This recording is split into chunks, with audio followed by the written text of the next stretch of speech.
Here comes two of them who are trying to break their way into the field. Krista, Baldwin, back behind the wheel of a Nitro car, injected style. Driving Johnny Otten's machine. It's Las Vegas, and one of the young ladies that knows certainly how to roll the dice out here in this industry is Krista Baldwin. Next on the CompetitionPlus.com Peak Pit Note. Nevada Nationals here in the pits with the darling of fuel, Krista Baldwin. This weekend, no top fuel though. You were in the A fuel ride, injected nitro machine once again. I know you wanted to qualify. We wanted you to qualify. What was it like though, being back behind the wheel of one of those? Kind of slow now? Actually, it was a little bit, but you know what? I absolutely love the top alcohol class. That's where I learned. That's where I grew. That's where I became the driver that I am today. And to be able to go back there to my roots and drive an A-fuel race car is just, it's absolutely so much fun. And I remember that these cars do not take as much work as a top fuel car, so it was kind of nice not having to, you know, pull the heads off every run. But man, I got to give it up to Johnny Otten. I mean, in that whole Al Otten tune dragster. 48.4, that belongs to Eric Chesley. You both want to be in, got to both be better than 5:43. Don't worry about the red light. This already looks better for both cars. And it is 5:31 Gristle, 5:34 Baldwin. They are both in for now. We were so close to making it, but it's just the blues of a new car. That was my fourth different car that I've driven in the last 7 weeks, and so it just takes a couple runs to get acclimated and see what the quirks are of the car and what, you know, how do I talk to her so she performs for me type thing, you know. So, but I think we are super solid for Pomona, and we are ready to go home to Southern California and take the Wally.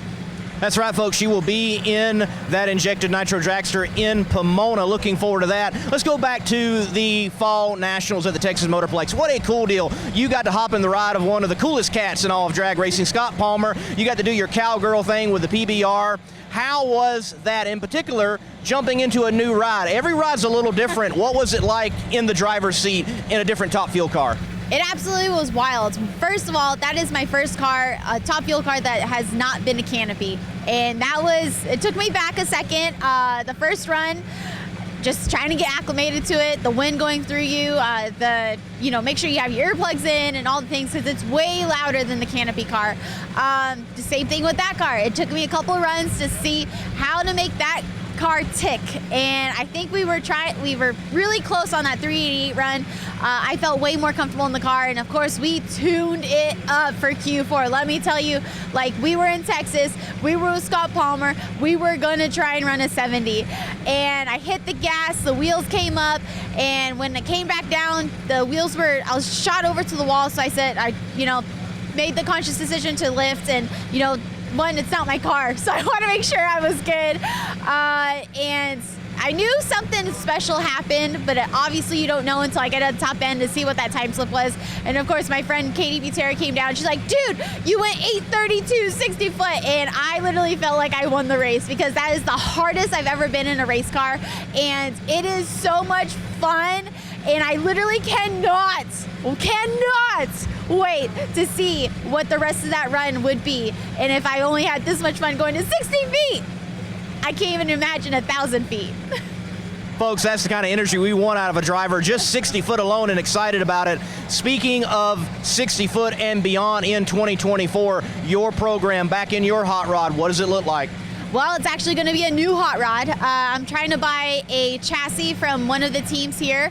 I have all the equipment. I have the tuner. I have the crew. I just needed the chassis, and that's one of the things that prohibited me from coming out to the West Coast. I just knew that my car would not go faster than a 385, and obviously, this day and age in top fuel, you have to run a 70. And so I'm making that adjustment over the winter, and I'm going to come out blazing for 2024. Ladies and gentlemen, the Greekette.